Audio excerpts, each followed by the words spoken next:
Olá, muito boa noite para você, seja bem-vindo a mais um Roda de Entrevista, programa de toda terça-feira que a gente quer te ajudar a entender um pouco mais sobre assuntos do seu interesse. Hoje a gente vai falar aqui de saúde mental. Quando é que a gente consegue reconhecer que as coisas não estão indo bem? Existem vários maus hoje da atualidade, depressão, estresse, obesidade, tudo isso vem da cabeça.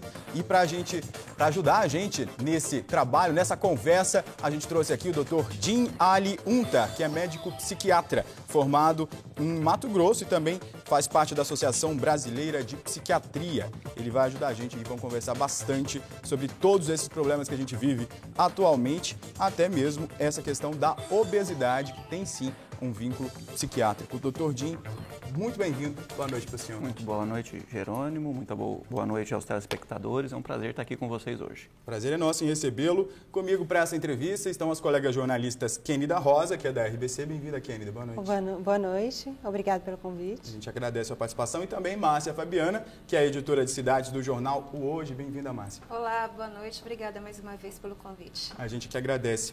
Doutor, a gente sabe que o senhor estava dizendo que essa questão da obesidade é bastante complicada, porque hoje a gente sabe que as pessoas não estão... Parece que a gente, ao mesmo tempo que a gente tem um culto muito exacerbado ao corpo lindo, ao corpo perfeito, a pessoa que está sarada, que não, talvez nem tanto por causa da saúde, mas mais também por causa da beleza física externa, a gente também tem o outro lado da moeda, que são as pessoas que estão obesas e que precisam de ajuda para emagrecer. A psiquiatria ajuda também nisso. Sim. A obesidade, ela é uma doença considerada plurimetabólica, né? Ela é uma doença que está relacionada com vários mecanismos hormonais e também psíquicos. A obesidade ela vai estar relacionada com a compulsão alimentar. Na verdade, na maioria dos casos, nem todo obeso é compulsivo alimentar. E muitos compulsivos alimentar nem sempre chegam a um grau de obesidade maior, mas com os prejuízos da compulsão alimentar. O que cabe mais à psiquiatria é essa parte da compulsão alimentar, que é, na verdade, um descontrole do impulso.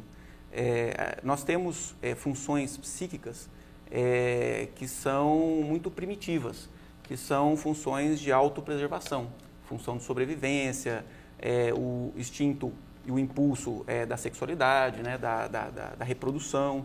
E algumas pessoas manifestam esse impulso um pouco mais instintivo, um pouco mais exacerbado, um pouco mais descontrolado. E dessa forma usam da alimentação de uma forma descontrolada.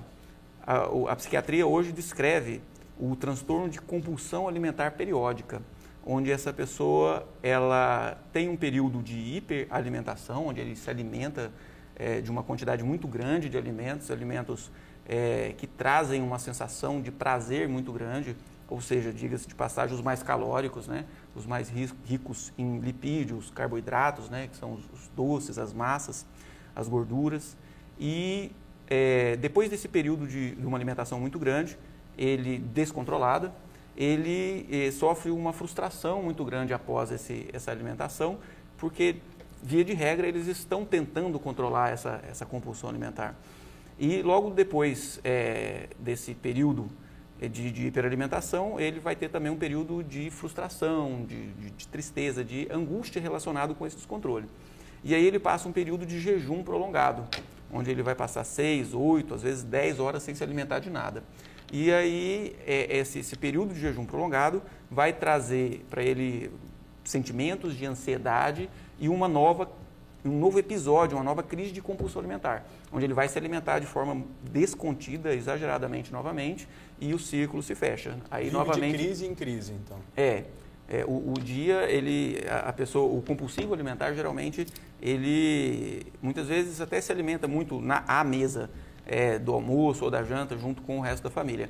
Mas na maioria das vezes ele tenta se abster dessas refeições, com o objetivo de estar controlando a alimentação, muitas vezes para perder o peso, mas depois ele desconta isso numa alimentação descontrolada e muitas vezes ele faz isso escondido, ou seja, longe das outras pessoas, por ter um certo uma certa vergonha, digamos assim, daquele descontrole da alimentação naquele momento. E daí vem outras doenças, como a bulimia, por exemplo. Ou a compulsão alimentar, quando o senhor diz que a pessoa passa 10 horas sem comer. A bulimia também vem nessa, que a pessoa come bastante, mas depois vomita para poder achando que vai emagrecer, ou pelo menos vai tirar dela aquele peso, né? Sim, são 3 apresentações diferentes dos transtornos alimentares, que é a compulsão alimentar periódica, que é essa que eu descrevi. O segundo é a bulimia nervosa e o terceiro seria a anorexia.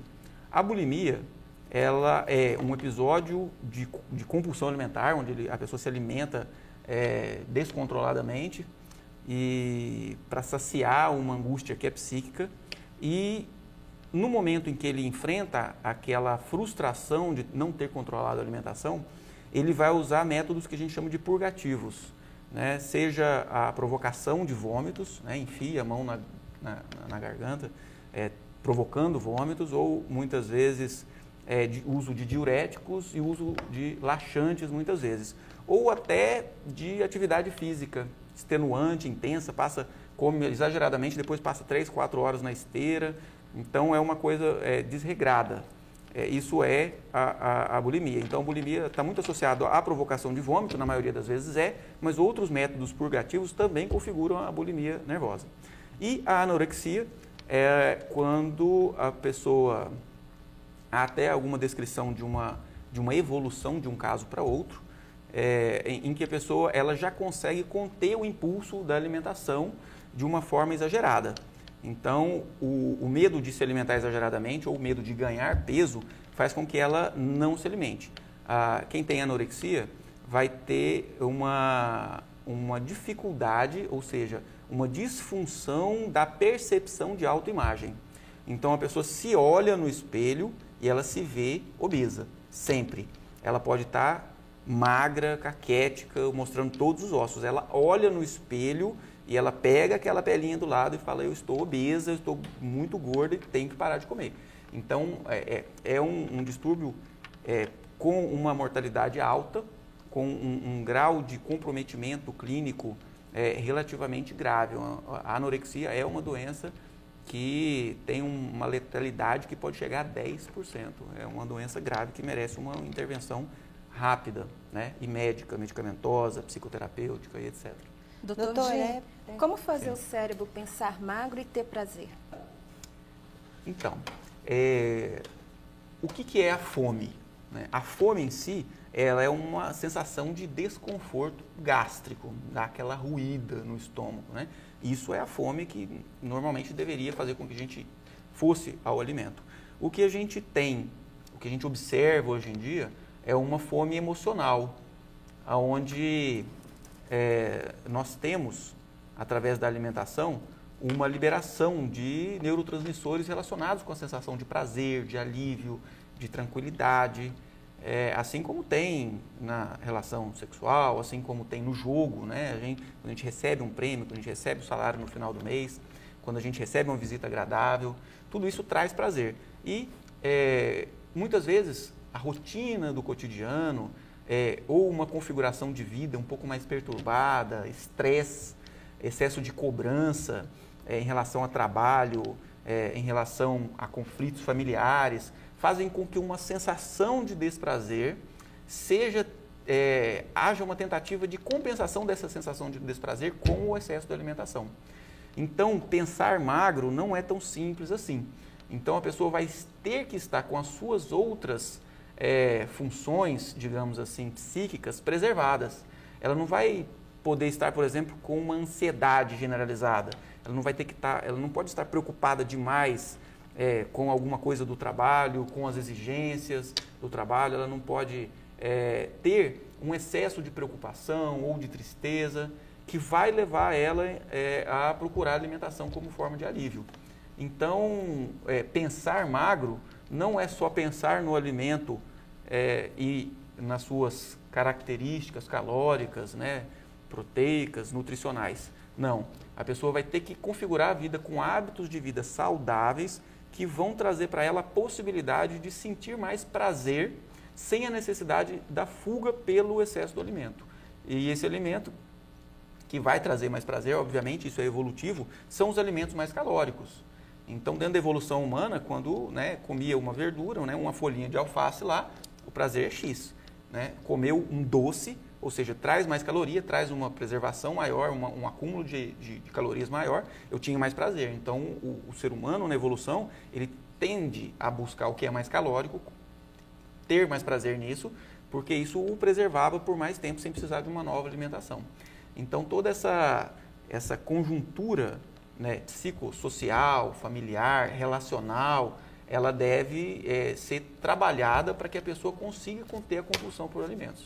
Isso é hereditário, doutor? Eu vou ter que te interromper só um minutinho, daqui a pouco ele responde essa pergunta, tá, querida? Tá, a gente vai para um rápido intervalo, daqui a pouco a gente está de volta aqui com Roda de Entrevista, não perde essa conversa não, viu? Até já!